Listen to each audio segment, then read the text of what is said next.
Good morning, everybody. Thanks you for joining us today. We've got actually, this is a great topic, and I think it's really important that people kind of understand what we're going to be talking about today. So basically, it's the 7 characteristics of a successful government contractor. And most of this is based upon contracting with the federal government, but it'll apply at the local and the state level as well. One thing I want to mention to everybody is that you will receive a copy of the presentation and also a link to the recording of the presentation should you want to listen to it again. So first, a little bit about who we are. We're the Procurement Technical Assistance Center, commonly known as PTAC. Locally, we're administered by the Monterey County Business Council, and PTACs are funded through the Department of Defense and basically have been around since 1985. And there's 95 centers all across the United States and in U.S. territories like Puerto Rico and Guam. And the mission of all the PTACs is to promote economic growth and employment opportunities in the local markets that we serve. And we do that by facilitating your access into the government marketplace, whether it's federal, state, or local.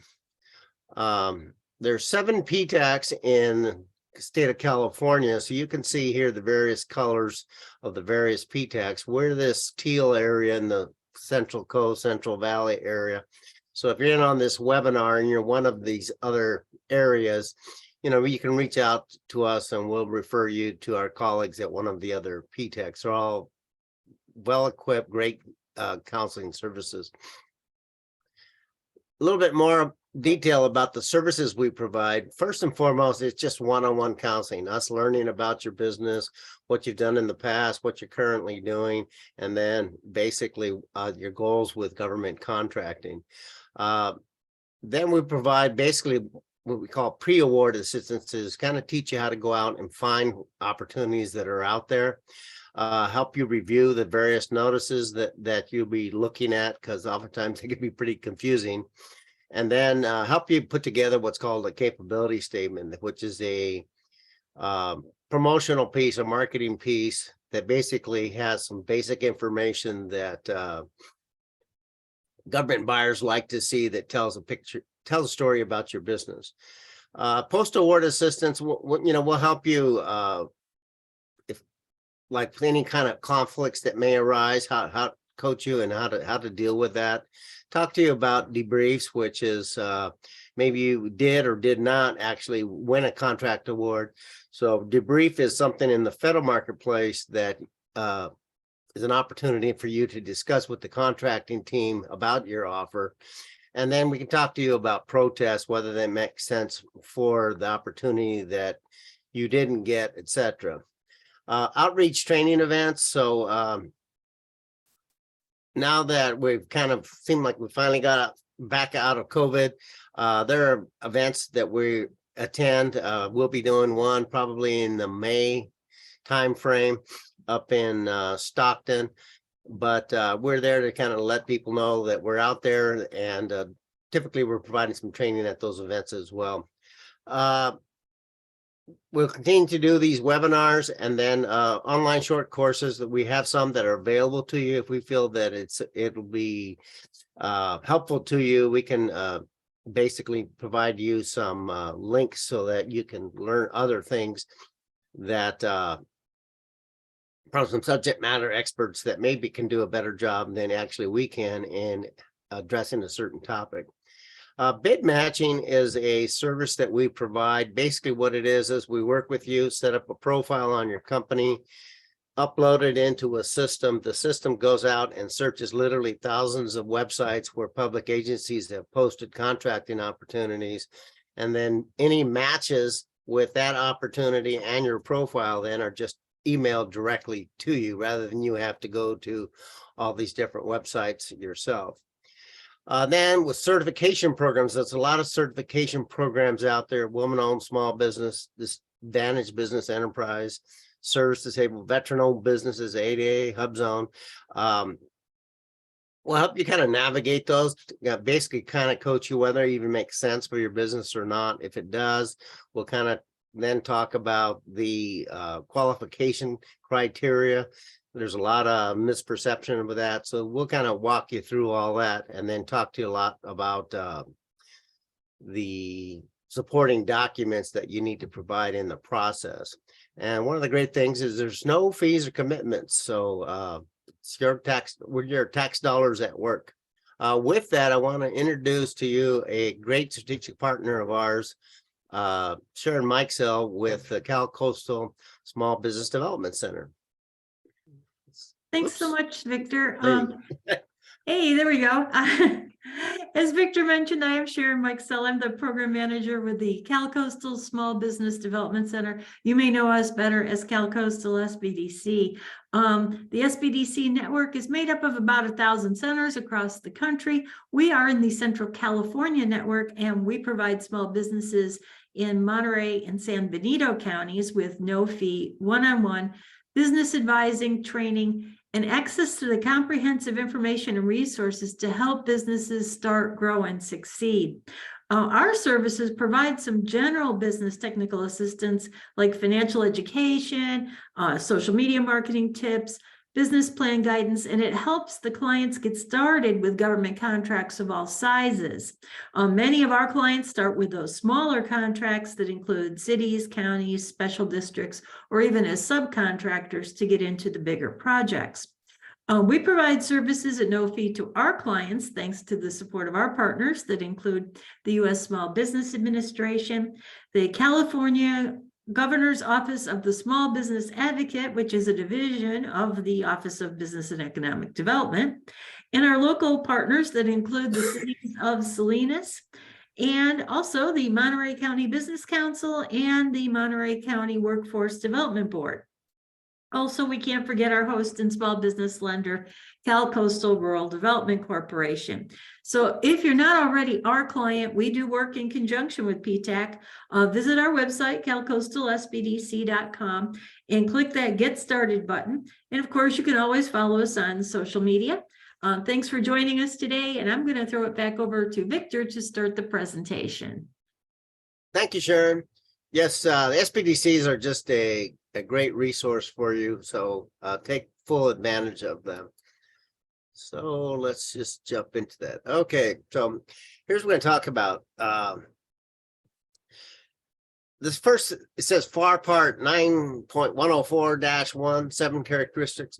What we're going to talk about is a written, regulation that federal contracting officers need to follow these 7 criteria that we're going to talk about in reviewing offers that come into them. So this is what makes this really important as we talk about, adequate financial resources, the able to comply with a required schedule, satisfactory past performance record, integrity and business ethics, organization experience and management, equipment facilities, and be otherwise qualified. So these are the things that federal contracting valuation teams need to consider when they're reviewing your offers. So let's just kind of jump into each one of these. So first one, financial resources. So basically, you need to make sure that you have adequate working capital to, deliver the product or service that you're offering to the government. And so with that, you definitely want to establish a good working relationship with your bank. So could be that you have most of us, do have a bank account, but what you want to be able to do is maybe go to the bank and establish a line of credit so that that you can go out and either start work, and while you're waiting to get paid, you have the resources to actually keep the company going, or to buy supplies or product that you in turn sell to the government. So you want to be establishing that relationship with the bank. Maintain a good credit record with all your vendors. So by doing that, it helps the bank look at you and say, yes, you're a good credit risk. We can see that we've contacted the vendors who have extended you credit, so we'll be willing to do that as well. So make sure you do that.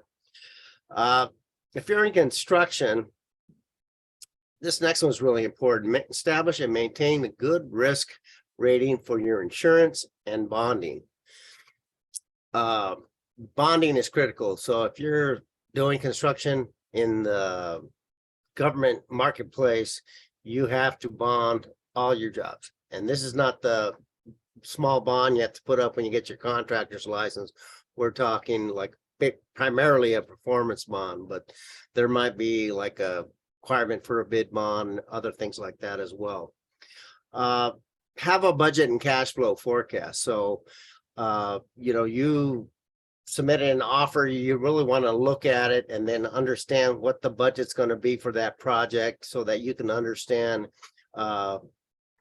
whether or not, you have to get a line of credit from the bank. So that way you can cover those periods while you're waiting to get paid. So having this cash flow forecast, understanding the budget for an entire company and how does this opportunity that you're submitting an offer on is going to impact that budget is really critical. And then this next one is just include a financial plan in the business plan. So I'll say first and foremost, have a business plan. And that's where somebody like Sharon and her team are really good at, is helping you put together a business plan. And then key element of that business plan is the financial plan. So they can sit down, work with you to see, how much money is it really going to take to operate your business profitably. Make sure you have that though. And then this last one, it's there. It's kind of like last resort, but you might consider retaining a factor. If, as an example, you can't get everything you want from, say, your lender, the bank, you may want to consider a factor. It's expensive. So again, if you use a factor, you got to make sure that, again, you really understand your budget, your cash flow, how much profit you have in it. So that way you have enough money to pay the factor and still make money. So scheduling. So this is something that they look at. So make sure that you understand what you can and can't do under various circumstances. So again, you need to look at what you've got coming up and really determine, if I get this contract, can I actually deliver on it? So make sure that you really consider whether you can do it or not. Keep records of required and actual delivery completion dates. So you'll see in the notice, the solicitation in the federal marketplace, when they might want certain things done, etc. So make sure that you keep records of that, so that way there's no surprises like, oh my gosh, we need to get this done by Friday and it's already Wednesday and you just already are way behind. So that's one of the things you don't want to miss delivery or completion dates. Since you're probably, working on a government contract as well as private sector, or maybe different government contracts, maybe it's one with the county and then one with the federal government, establish a method of scheduling the various orders that you have going on, the various projects that you have going on. So that way, again, there's no surprises where you miss a critical delivery or completion date on any one of the projects that you might be working on. And then do this ahead of time, know how to prioritizing conflicting delivery commitments. So again, say if you are providing like a service and you have various customers, know how to prioritize. So then again, you're not surprised at the last moment that, I just don't have the personnel to deliver when I said I would deliver, those types of things. Clearly understand that ahead of time so you can start going out and finding the, say, either personnel or product, whatever, so that you can make the delivery commitments. Be prepared to add resources when necessary. So again, the resources could be that in order to complete this project, maybe you need more personnel just to get through this project. So consider that. We'll talk a little bit more about that here in a minute as well, but be prepared to add resources, whether it might be equipment, personnel, etc. And then sometimes to streamline all this, you might want to invest in, project management or schedule software. So that oftentimes by doing that, you have a dashboard that makes it a lot easier to manage multiple projects that are happening at the same time. So past performance, this first bullet point is totally accurate. This is the single most important factor in vendor evaluation. So it's really common when you're submitting a proposal to the government, they want you to provide them with references. They'll say, basically provide us with a minimum of 3, say, projects or customers where you've sold basically the same product or delivered the same service as we have described in our notice to you. Depending on the project too, the dollar value, etc., the references will be checked. And so they're your most valuable asset. So what you want to do is, like this next bullet point, is get your customers permission to list them as a reference. Explain to them, that, you're going after this contract. You'd like to use them as a reference. They say yes, and just let them know that, more than likely someone's going to call you and ask about our past performance on what we did for you. So make sure that you get the permission, because you don't want them to list them as a reference and then they get caught totally off guard when somebody calls asking about your company. So with that, what you want to do is keep a list of all your orders or contracts of dates, actual dates of things happened. One of the things that I suggest to clients is that when you start looking at government contracts, and you start looking at these notices, don't look at just ones that say are in your backyard, say in the state of California. Look at any opportunity that looks exactly like the kind of work that you do or the products that you sell, but maybe they're in a different state, because you'll see the pattern of what it is that they're going to want from you. So again, like with these references, you're going to need those. So don't wait till you see a solicitation to ask a client that, hey, can I use you as a reference? Ask them a month ahead of time, 2 months ahead of time, that says, hey, I'm pursuing government contracting, and that they'll be asking for references. I'd like to use you as a reference. I don't know when they might call you, but I'll let you know that now that I have your permission, when I actually submit your name, I'll let you know, so that way you could be prepared. They're going to ask for the name of the company, or like the customer, a person's name, their phone number, and their email address to get the information that they want. In order to make sure that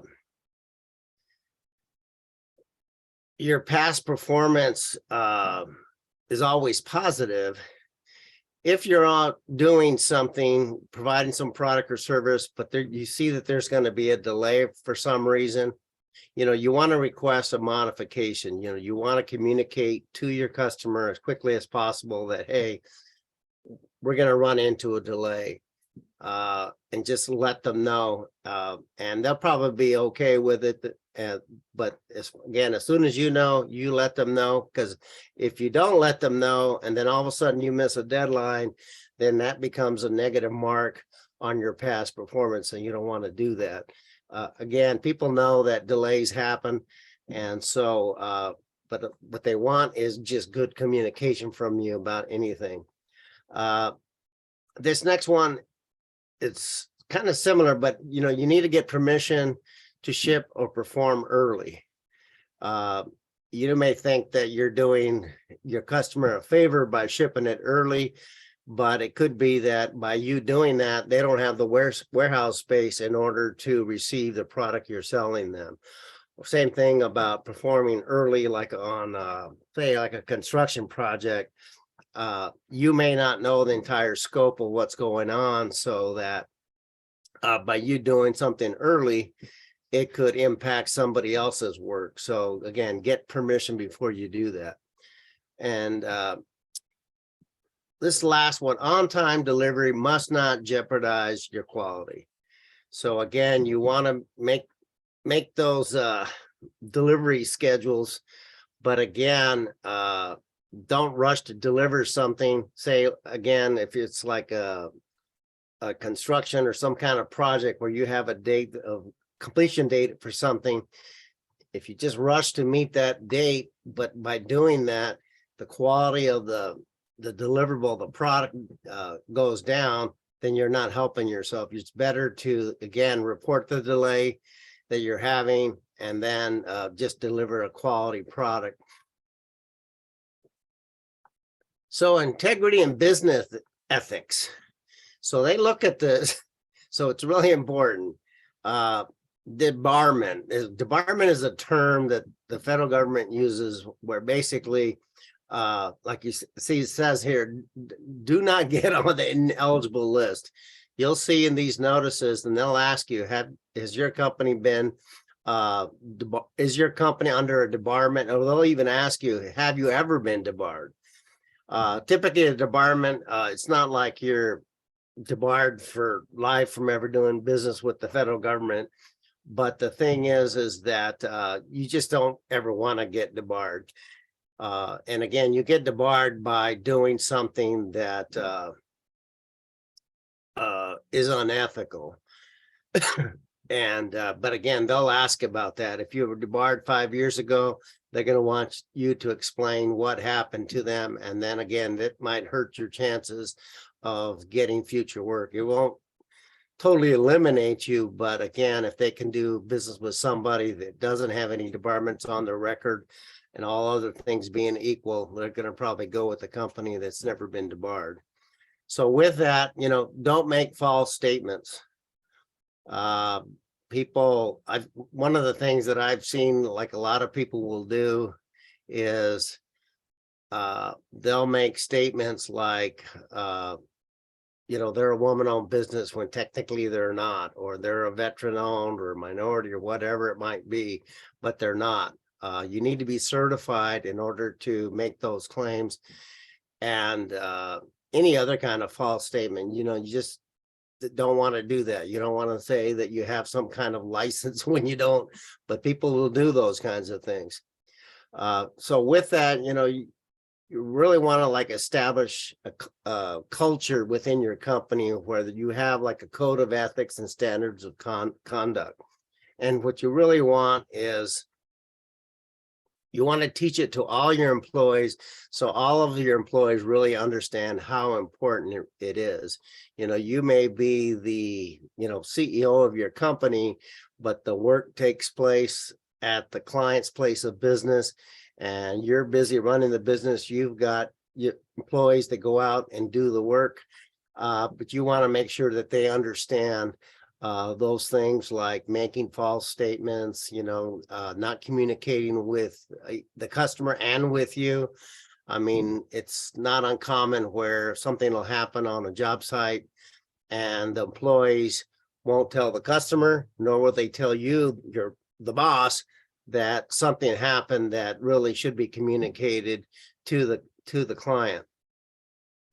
And that just kind of leads into this next one. Just, you just want to maintain this culture to avoid any kind of appearance of impropriety. So again, you just want to communicate, be honest. Everybody understands that things can go wrong, but it's communicating to them when something happens. And so that helps you avoid any kind of appearance of impropriety by you trying to hide something. And this last one is important, is your religious affiliation is not considered in government contracting. Your your past performance, your record is. So it's great that you're proud of your religious faith, but it's not something that says that you have strong business ethics. So management and control. So this part is important, and they look at it. So basic, and sometimes with some of this, like this first one, organization, sometimes in your offer, they'll want you to present to them like a organizational chart. So like either who for just your company, or if it's your company, but you're going to have subcontractors, they want to see who those subcontractors are and stuff like that. So they want to see basically who manages it, who reports to who has ultimate control, etc. The experience, again, they want to look at how long have you done this. So again, this ties into the past performance. That's really, really important. So again, that's something that they're going to take a deeper dive, because it's mentioned here, but it's also in the other area, the past performance. And then accounting, you want to make sure that you have adequate management system and controls in your accounting system. Depending on the contract that you have with the government, they may want to see certain types of accounting systems, and then you might even be at times have that system undergo an audit by the government, just to make sure that what you're reporting is accurate. And then your operations, who controls the process. So it's kind of ties into the organization, but how does everything flow as far as management, who reports to who, etc. And then technical skills, or your ability to obtain them. So again, the technical skills, they're going to want to know, do you have the right skills in order to do the work, or is that something that you don't have it, but somebody else that you're going to sub out, say that those certain skill sets that your company doesn't have in-house, which is absolutely fine to you to bring in a subcontractor. But again, you want to show that you're the one that's ultimately in control, and you're just bringing them to do certain work. And then this last one is, train all your employees to comply with policies and procedures. So again, it's this how information and decisions are made, and they all understand that, as well as tying in the whole ethics part of it too. So just a little deeper dive in management controls is if you're a company that say produces a product that you sell to the government, so make sure you have and can document and show your client that you have production control procedures, that you have certain steps and certain parts in the production process. You're having somebody that's actually overseeing this whole process. The property control system, same thing. You have somebody that is inspecting raw material as it's coming in, make sure that is what it's supposed to be, and looking for any kind of damage or anything like that. And then similar to these other two is a quality insurance measures. So what you'll see in a lot of federal contracts that are service oriented, they'll want to see that you actually have like a quality assurance plan that'll be part of the proposal that you need to submit. And they may even require that you have a quality assurance like manager on the job site every single day, and making sure that the work is being done properly. And then likewise with safety, you may be required to submit a safety plan that you company uses, and you may need to have somebody who's in charge of safety actually on the work site. And again, just make sure as a minimum that you're complying with OSHA standards. This next one is something that's happening in the Department of Defense, but there's cybersecurity requirements. So you need to be aware of this because it's happening. And when you look at a lot of these solicitations, it just doesn't jump out at you when you're looking at it. When you start looking at all these FARs, these federal acquisition regulations, but it might be buried in there that you have to be in compliance with this CMMC 2.0. And that's something that we can help you kind of understand what it is and how to go about getting in compliance with it. It's not as difficult as you might think. And it's still kind of being rolled out over the course of several years, but we're now into I guess the third year of CMMC. And then it's kind of some of the examples of this, like property control and quality assurance is, what is your procedures for, over, short, damaged inventory procedures, like with quality or property. I mean, are you doing testing, commissioning, debugging, those types of things? And then just customer service, that, you're there to help your client out with anything that might come up. So then they're want to look at equipment and facilities. So again, their evaluations team is looking at these 7 things that you have everything in place in order to deliver what you say you can. So when you look at the opportunity, you need to have a plan and look at it so that you understand, do you have a plan for acquiring if need be? So you look at it and it might be that, you don't have all the equipment you need in order to deliver on the contract. So you may need to all of a sudden kind of look at, okay, we're going to go out and need to lease or rent certain equipment and stuff like that. So you need to go out and have figure out how much that's going to cost and all that, those types of things. And there may be a cost just to rent it, but then it might be another cost since you're renting it to then make sure that it's insured, etc. And then if you do have the equipment already, what are you doing to make sure that you're maintaining that equipment and your facilities properly so that you don't have any problems with anything breaking down while you're in the middle of doing the work. The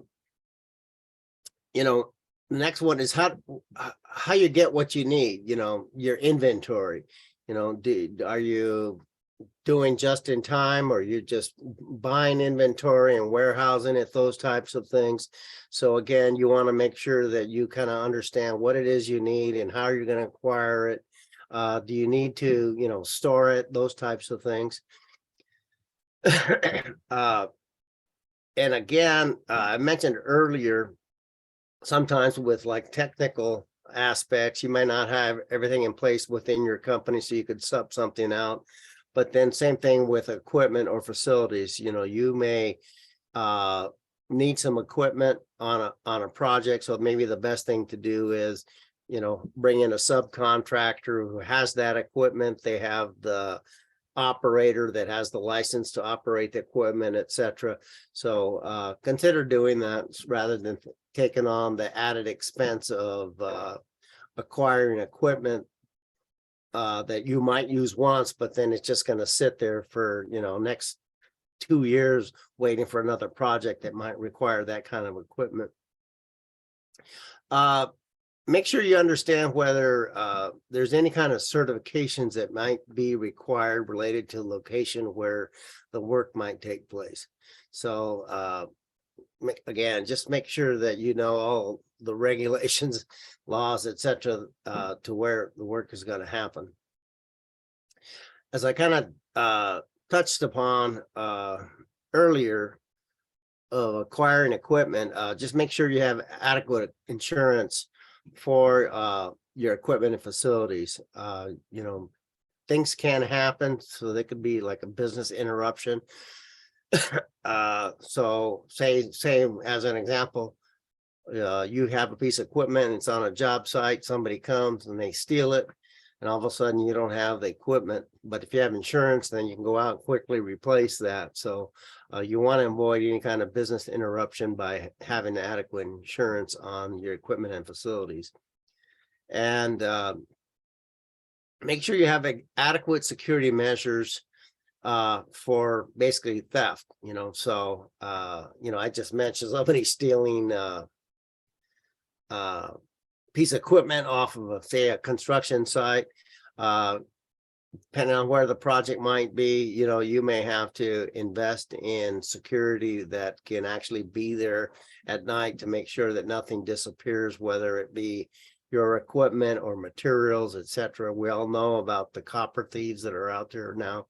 So make sure that you have adequate security. And again, if you really feel that you need the security, that's something you're going to build into the price. And it could be something too that the customer is going to want as well. So they'll indicate that. And then be prepared for a pre-award audit. So again, the government may say, hey, yes, we want to give you this contract.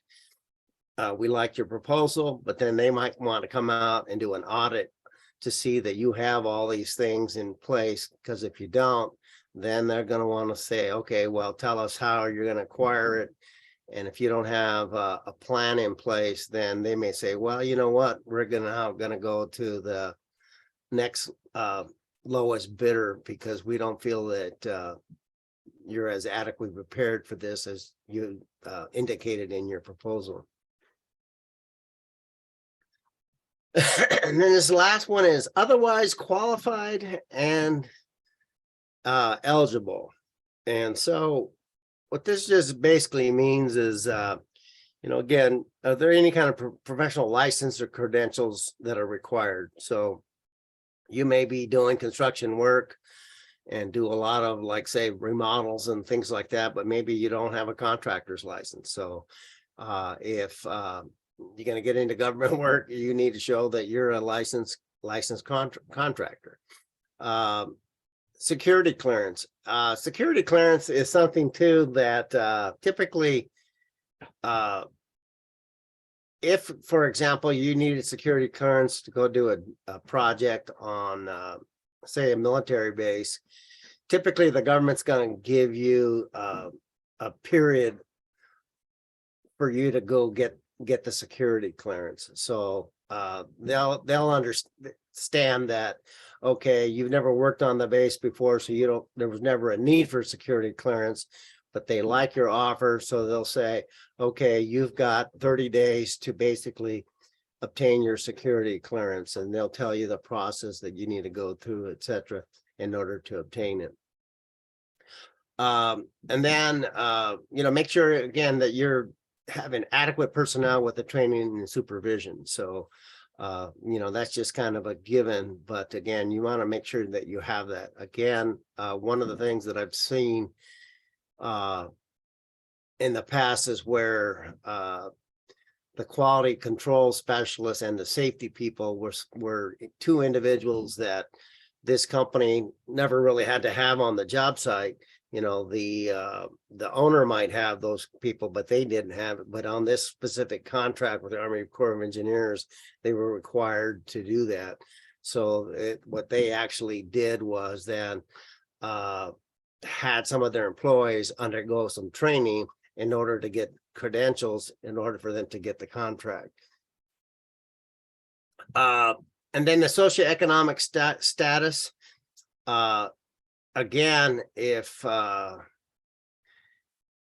this is the contract opportunities is some form of a set aside, say for a woman-owned or a veteran-owned company, is that even though you may be a veteran and you own the company, but you're not certified, then it doesn't count. So same thing, like if you're a woman-owned business, but you're not certified as a woman-owned business, you can't actually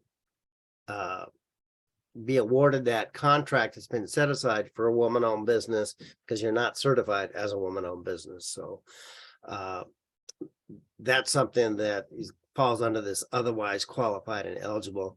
And then equal employment opportunity and compliance. So that's just something that pretty much everybody does, but you got to make sure that you're in compliance with that. And then the other thing, this last one is, again, just more for you, is just, have a growth plan for the effect of the contract on the company. So again, the company, this might really stretch the company as far as finances and stuff like that. Might stretch, again, your borrowing capabilities from the bank, etc. So make sure that you have a plan. One of the first things we talked about was I apologize for these dogs. They'll stop here in a second. Be working with your lender and your bonding agent to always be talking to them about your business. And always doesn't mean, just like once every couple months, just kind of say, hey, what can I do to like increase my line of credit, increase my bonding capacity, because again, that'll enable you to actually go after bigger jobs. So, okay, so basically everything we just went through was, again, based upon the federal acquisition regulations. And so that applies in the federal marketplace, but basically the state and local governments kind of go through the same process, but there'll be some very small variations to it. So as you can see, each state, local, regional government passes its own legislation with its own vendor requirements. So there could be some things that that at a local level or state level, they may allow that the federal government doesn't allow, that doesn't allow, etc. One of the things, as an example, is this next bullet point, is that you're seeing a lot of preferences for local vendors. So local governments, they like to promote the local economy. So typically what you'll see in many local governments is that they'll give a preference to a local vendor. So if you are competing against another company, they're not a local, but you are. If your price is within typically 5% of their price, even though they're lower, they're going to give you the business because of the fact that you're a local vendor. So that's a great benefit to that. In some local governments, they'll have socioeconomic groups recognized, meaning that they may have a preference for, say, if you're a woman-owned business, minority-owned. Some California communities have like an LGBTQ preference as well. So they vary. So you just have to kind of know what they are, etc. But they do that. What they can't do in the state of California is set aside contracts to say only women can go after, only minorities can go after this contract. The federal government can do that, but in the state of California, by statute, they can't do that. So that's why this preference program is widely used. Most of the local governments have some kind of electronic registration system for you to kind of basically enter your company's information in their database. So it's an easier way for them to find you or notify you of a contracting opportunity. In a few cases, not a lot, but there might be a fee to register. So just kind of keep that in mind. Then the fee typically might be like an annual fee of like $60 or something like that. So it's just kind of a business decision of yours of whether you want to pay it or not. And then again, be alert to any kind of special requirements, again, such as bonding, insurance, employment pay scales. Oftentimes, if there's federal dollars in a project, then you'll have to go under the what's called the Davis-Bacon regulation, that basically just kind of says these are the wage rates as a minimum that you need to pay your employees. Could be that you're already paying more than Davis Bacon rates anyways, but if you're not on that specific job, you would have to pay a different rate than you might pay on other jobs that you do. And then in smaller entities, meaning smaller governments, just be alert to like different organizational cultures. So again, with a small town, the way they buy things may just be a little bit different. So again, you want to be able to maybe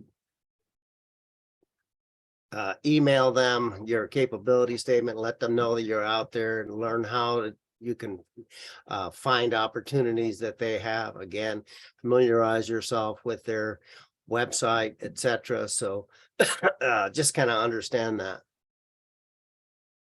So these are the takeaways from all this. So I guess I'll just kind of read these. It says, even though your company is very good at what you do, these 7 characteristics are critical to the federal government customer and its prime contractors. So, and I'll just make a quick little statement. These prime contractors is that with federal government, a lot of these regulations, they say they flow down. So if the federal government's requiring this of the prime contractor and you're like the sub to a prime, then these things are going to be applied to you as well. Non-federal customers have similar concerns, but may use different terminology and procedures to evaluate your company for capabilities and for eligibility. So a lot of what we just talked about really is just kind of good business sense. So even if it's a private sector company, they're still going to want to know that, you have the financial strength to execute on the contract, that you've got customers that you can refer them to as a reference for you. You've got some systems in place to make sure that everything's going to run smoothly. So that's why the information presented here today is just really good. Update your business plan and capability statement, help you stay focused and give the customers confidence. So if you don't have a business plan, I highly recommend that you do, because again, it'll help to kind of have a roadmap of, where you're at and where you want to go with your business. And then what you want to do is, update it as your business changes. And then this next one kind of ties with the capability statement too, but it says, be sure you have a clear, concise, brief statement of your established capabilities and able to recite it, your elevator speech. You're going to go to outreach events and there'll be potential customers there, and they're going to ask, tell me about your business, or what do you do? And you don't want to just kind of start rambling. You want to give them a clear, concise, brief statement of what it is that your company does and how you potentially could save them as a customer time, money, whatever.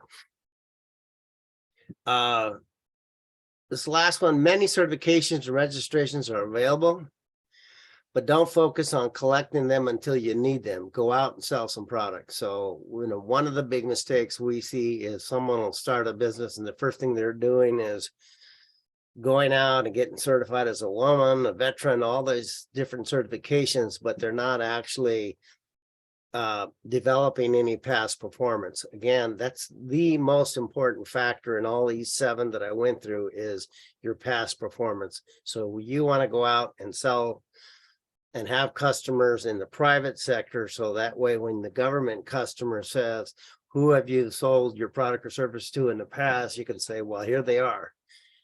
So again, certifications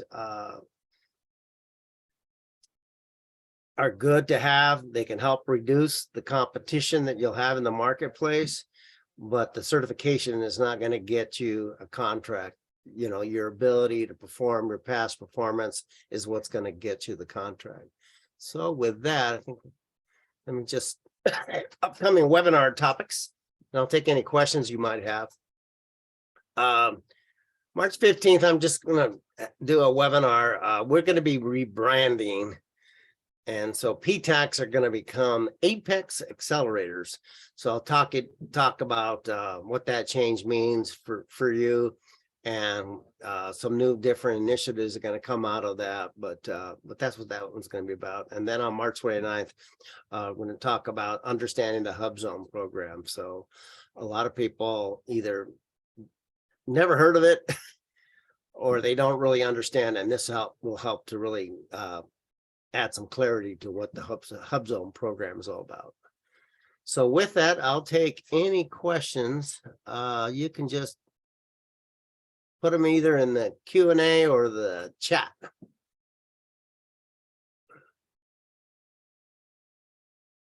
And I'll just add just quickly, again, you'll receive a copy of this PowerPoint as well as the recording if you want to listen to the presentation again.